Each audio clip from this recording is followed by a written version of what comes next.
Caddis Maximus here. This is a quick intro. I'm reviewing this lock, and in the last few videos, and even in the end of this video, and I didn't want to record it, so I put this at the beginning.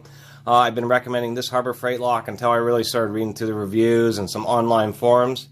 And I've been recommending this one, but it has its own issues. Apparently the zinc parts inside it are such a low grade of zinc that people have been knocking even these apart with hammers.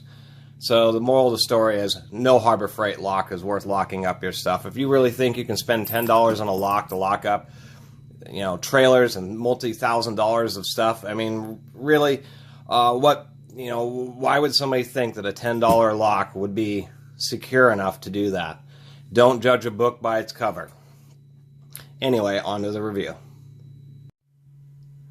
Caddis Maximus here, this time with a review and comparison of the Harbor Freight US General. I believe they call this the 2.5-inch solid body heavy duty padlock. This on the ITC Club is as cheap as $7. I think normal price is like $10 to $12. But generally speaking, to get this right off the bat, I would not buy this padlock at all. There's several reasons for that. One is there's a video by Lockpicking Lawyer where he showed the 2-wrench method, similar to what I did with the Harbor Freight laminated padlock, ripping this lock open. And I'll show you why that occurs on this lock. So as far as physical durability, yes, a sufficient prying power, not a whole lot, will pull this lock open. It will take less force to pull this lock open than it takes to pull open like an American lock, even in an aluminum body. Much less a brass body and a nice quality one like this Abyss. It's a big time issue. The second big time issue is the fact that it is a direct knockoff of the American lock counterpart. The patent ran out a long time ago on these, and so the manufacturers literally just bought one of these and made a literal direct copy, except for the proprietary information about the keyways. And so it does have a different keyway. This lock doesn't have any, it has kind of wannabe security pins, but it doesn't have any security pins, but it can be modified for that. But the big issue is that the American locks, and one thing I have to mention about them is they had a design defect which allowed people to basically make a skeleton key and be able to bypass the locks. Harbor Freight is the supplier for them. Has also made the same mistake, and everybody should know that there can be a simple skeleton key that would look similar to just a bent Allen wrench like this that allows you to open any one of these locks. That's the second biggest reason, is they have virtually no pick resistance, basically no pick resistance, any more than a standard master lock. You can look up a channel called Bosnian Bill, and you can learn everything you want to know about the true security of padlocks. He's a big-time YouTuber. And even if you do upgrade this lock with actual security spool pins, such as little pins like this is a real spool pin. You upgrade it with little wafers that American Lock has started putting in their locks, and that you can get from locksmiths to upgrade older American locks. It won't ever address the tolerance issues that are inside this lock body here that allow you to physically rip the shackle from the body with surprisingly little force. And the reason it's surprisingly little is the way these type of locks are designed. They're supposed to be able to take thousands, literally thousands of pounds of force to actually physically rip the shackle from the lock body, and that just isn't the case with the Harbor Freight. And I'll just start off with that. These do have a 5-pin key, although you can't upgrade it to 6 pins because even though it has a 6-pin core, you can't actually use the last pin. It is a cam-style ball-bearing lock, and initially the heaviness, it says that it's hardened, seems like a nice lock. These are actually much softer than you think, and really a fraction of the hardness of one of these American locks or any of these master locks. Any of these master locks would be fine because you can at least upgrade these with security pins And due to the nature of the way Master designed when they kind of made their knockoff of American Lock, I believe they made these before they bought American Lock. American is owned by Master. Master uses a different geometry, and so they're not susceptible to what is known as the bypass issue that the American and that, of course, this Harbor Freight has. So, but before any of that, the real issue with this lock is that you can see there's a ball bearing lock, but you can see that the ball bearing just doesn't move very far. If we really make sure that it's all the way out into the key or into the bore there, you can see that the ball bearing just barely sticks out there into there at all. So even compared to an American lock,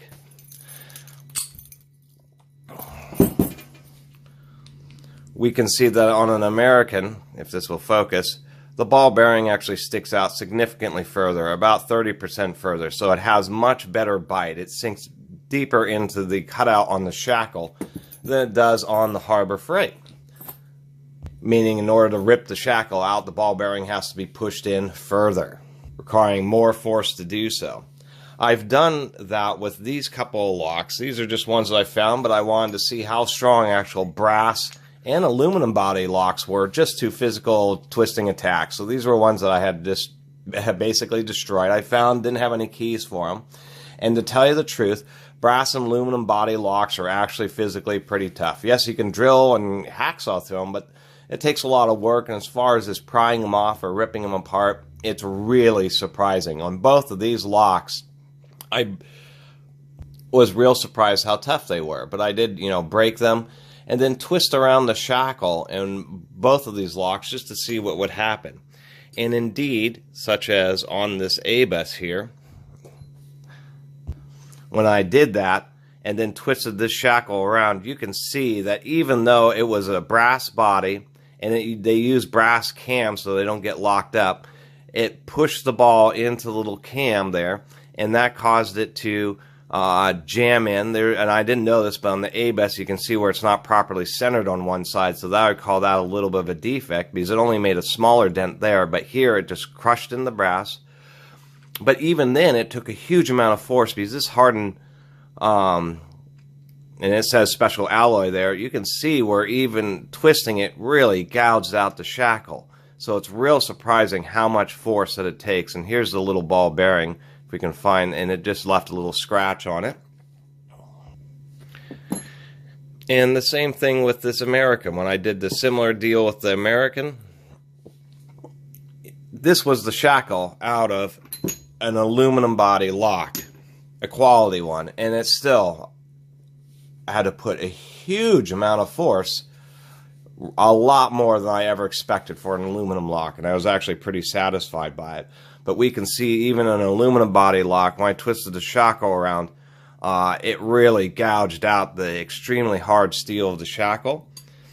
And of course had a similar thing where it gouged out the shackle and pushed the ball into the little cam mechanism, giving enough clearance for it to be pulled out. Now when I did do that, I have to say that it really tore up the ball bearing itself. Really pretty surprising.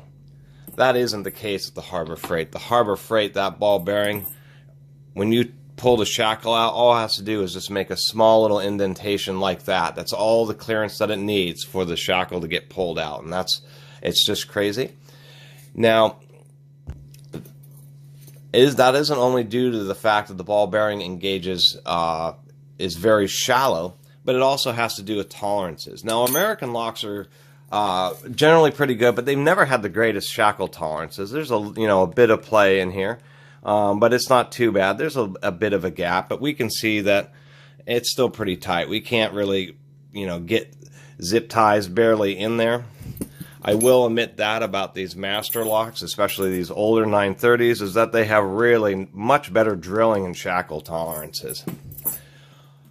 With those shallow bearings on this US General, they also added ridiculous tolerances. It seems that they are making them so cheap that they're saving money by not having super accurate bending of the shackle, and they compensate by just drilling really large holes.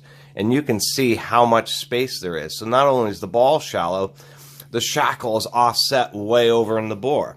And to give you an idea of exactly how much space is in, how loose that shackle is, I'm going to go ahead and insert this zip tie, like all the way down to the thick part here. I'm going to go ahead and like insert the edge of this E-clip in there. I'm going to go ahead and insert like another E-clip into there, like so. And then on the other side, why don't we just put yet another E-clip over here, maybe a street cleaner bristle. See, you're not supposed to be able to jam that amount of stuff in between the shackle and its bore. It is so loose that the ball bearing only has to be pushed over a fraction, just a few thousandths of an inch, or like 1 or 2 millimeters, in order for it to open up. And it really is a critical design flaw. If they had done something as simple as what Masterlock did, when Masterlock copied the American, they did do a couple of upgrades. One of them, if we look in this Masterlock here, we can see that Master has used really oversized ball bearings. Let me get this. The ball is really loose in this one. We can see that really oversized, and it sticks really far out into the bore. And that's a big deal. So if this U.S. General had simply used oversized ball bearings, it would have been much more secure, even with all of its gross tolerances. But it's a culmination of just some of the worst tolerances I've ever seen in a manufactured steel product, in addition to using tiny little ball bearings, and the low tolerances of the stopping point means that they just don't push out far enough. I'm sorry to iterate that so much, but really this is a lock that could be beaten open with a hammer with a few strikes, and if somebody's able to get real prying force against the body, they'll just be able to rip it open. That's aside from the bypass issue. And I'll open this lock up to talk about that bypass issue. Now, before I do that, I did want to point out that these are the type of pins that come with this lock. As in the laminated block, I was really surprised that they had these little steel plated pins, and inside this Harbor U.S. General they have the same thing, and they're kind of wannabe spools, but they're just really soft and don't do much. A spool really needs to have sharp edges so it can catch on there when people are trying to pick the lock. They actually add quite a bit to the security, and that's one of the big problems. The other problem with these little wannabe security pins is they're really rounded, so when somebody's picking it, they can really, as soon as the edge of the lock gets to that beveled area, it just snaps into place. So they're like these pins actually make it extra easy to pick, even easier than any standard master lock. It's crazy. Now, the bypass issue has to do with the way these things interact. So what we have here is we have an American lock core, and the issue has to do with the cam that interacts. The back of the core is cut in half, and it's parallel to the keyway. So when this lock is in its position, let me get a non-ruined cam. This is a cam that actually isn't ruined. This is how it sits in the lock position, and when you unlock the lock, you turn the core, and then it goes to the relief so you can open up the lock. And then you can remove the key because they have this cutout, and so you can turn the core back this way and then remove the key. So the problem is the fact that that is parallel. And the reason that's an issue is there are special tools that are kind of shaped like this, which allows somebody to simply get in through the lock upside down and then work their way in between those two surfaces. And since you have that long slot, you can put a wide tool in, and then you can work at pushing it down so that you can reach far enough out on the cam and turn the cam and actually manually unlock the lock. That is, there's no debate to that. That is exactly the way the U.S. General works. And the reason master locks don't have a similar issue is because they use the cutout is on the top, so that the geometry is different. You can't really get a tool in through this keyway and then make it around this 90-degree corner and then get far enough out to overcome that spring tension to bypass these. Lots of people have tried, but there just is no piece of metal that's really strong enough and that you can get shaped appropriately to put it down into that slot and then make it go around the 90-degree corner and then push it in there. And that's what makes, master locks non-bypassable. And let's go ahead and open up this U.S. Journal. And the reason I'm doing this video is because this thing has, a near perfect rating on Harbor Freight, and that's because nobody's come and just seen their lock missing. Nobody has actually, who apparently has written any of those reviews, have suffered from any of these defects. So if we pull this apart, there's our little lock core, and we can see that the mechanism is parallel to the keyway. And let me knock the guts out of this. You have to lock up these locks to get the guts out. Let me do that. There we go. Like the American locks, American uses a set screw to hold the shackle in. On this US General, they use a pin to hold the shackle in. On master locks, they just use an eccentric cam or an asymmetrical cam, so that the ball bearing on the fixed side of the shackle, that would be this long side of the shackle, can pass over that flat, but it can't pass over the round area.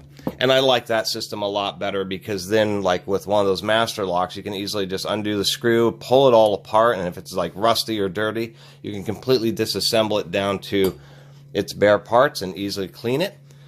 This Harbor Freight, you can't actually ever remove the shackle itself, which is always a bit disappointing.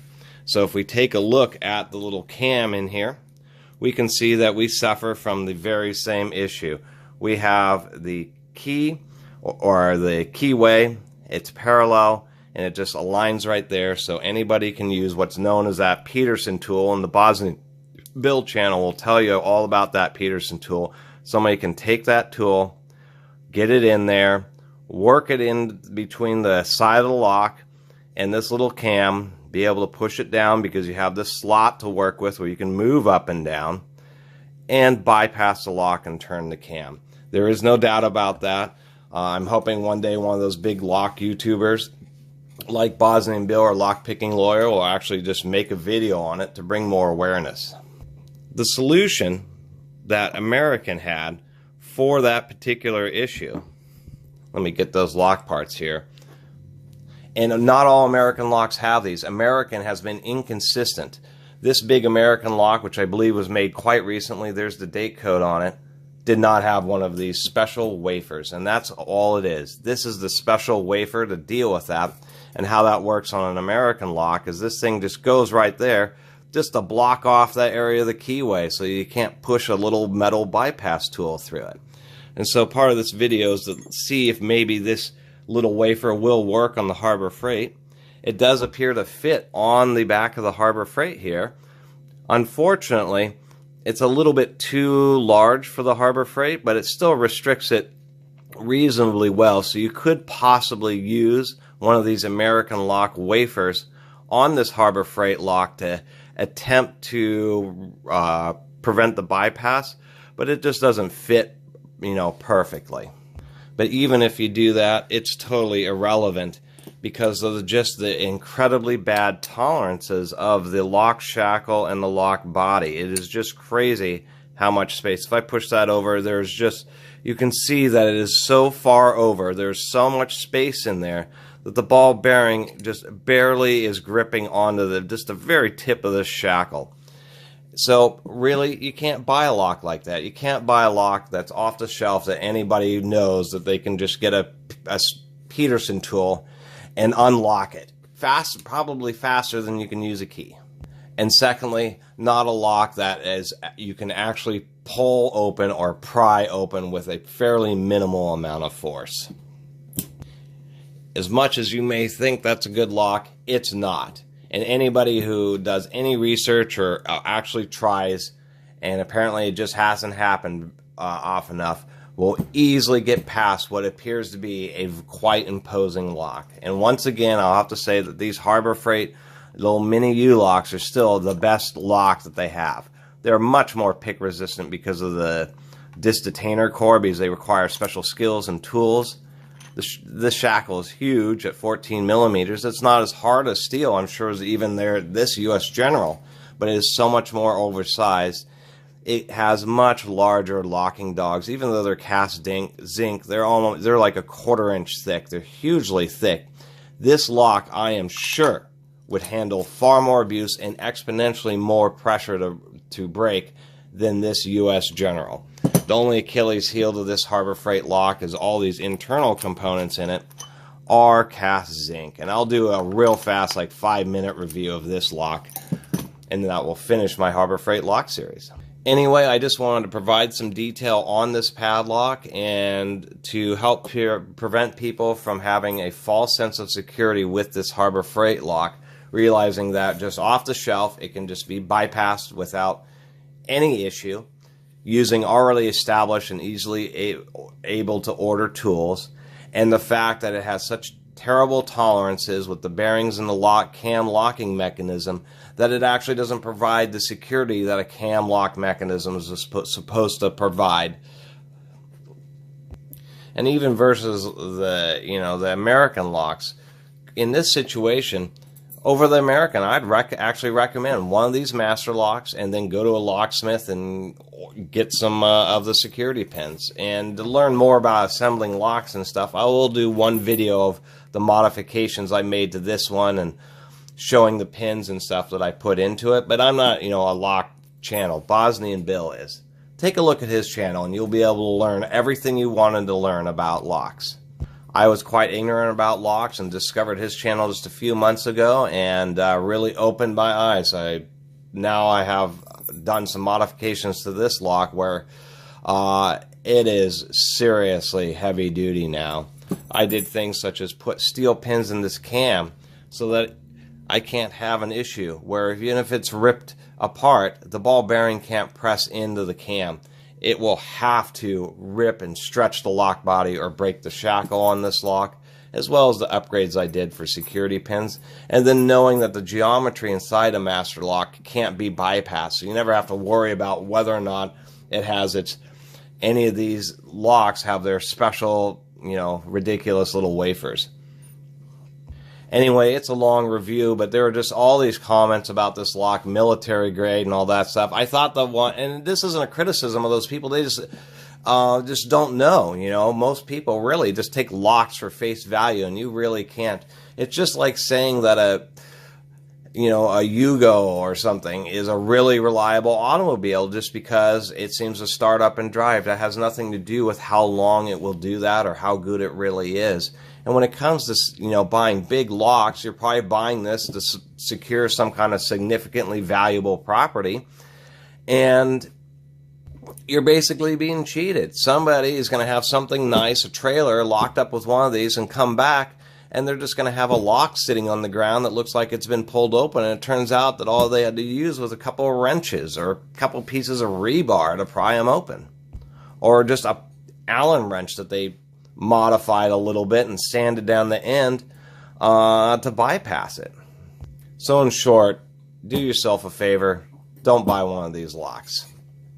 And if you actually really care, then buy a decent brand. Americans are pretty good, except for you have to deal with that weird bypass issue. Otherwise, buy something more respectable like an Avis or maybe a Best Access Systems. These are expensive. These Best Locks are expensive, but one of the deals with them is they have a special type of core design known as a dual shear line, and they truly are extremely pick resistant, more than extreme. There's very few YouTube videos of people picking these. And then you can get ones that have keyways like this. Most locks all have, more standard keyways, such as like on this American, where you can kind of get picks and things up in them. On a lock like this, you cannot get a pick past warding that is that extreme, that is pushed over that far. You just don't have any space, and there isn't like little holes drilled through that. It's a solid beam all the way through. There just isn't space to get some kind of pick under the pins and get the full range. These type of keyways truly are near pick proof. Really and truly, especially on a dual shear line Best, because you can't get a tool of the appropriate size through a keyway that is that convoluted. And when you do, you're going to be inevitably pushing some of the pins up too far and just never be able to get it open. These best locks really are known for their incredible pick resistance, and you don't have to actually buy the lock body. This is what's known as a small format interchangeable core, or SFIC, and you can buy one of these best cores and then get like an ABIS lock or many other professional grades of locks and be able to put these cores into them, and then you can have what would really be a lock that somebody has to grind through or use heavy-duty drill bits such as these. And remember that there are drill bits that are made like this one, which has a carbide insert, which will drill through any degree of hardened steel, or even 100% pure carbide drills. Most criminals won't have access to these bits because they're incredibly expensive and special order only. But nonetheless, you really just have to choose, are you going to take a trailer full of thousands or even tens of thousands of dollars of tools, as well as the value of the trailer, and then lock it up with a Harbor Freight lock? I mean, are you joking? Who does that? Anyway, I really appreciate everybody watching. Sorry for the long video, but I really just wanted to dispel the myth that this U.S. General lock you should ever buy, much less use to secure anything besides, a basic kid's bicycle, really. Anyway, once again, thanks for watching. Please subscribe. Catus Maximus.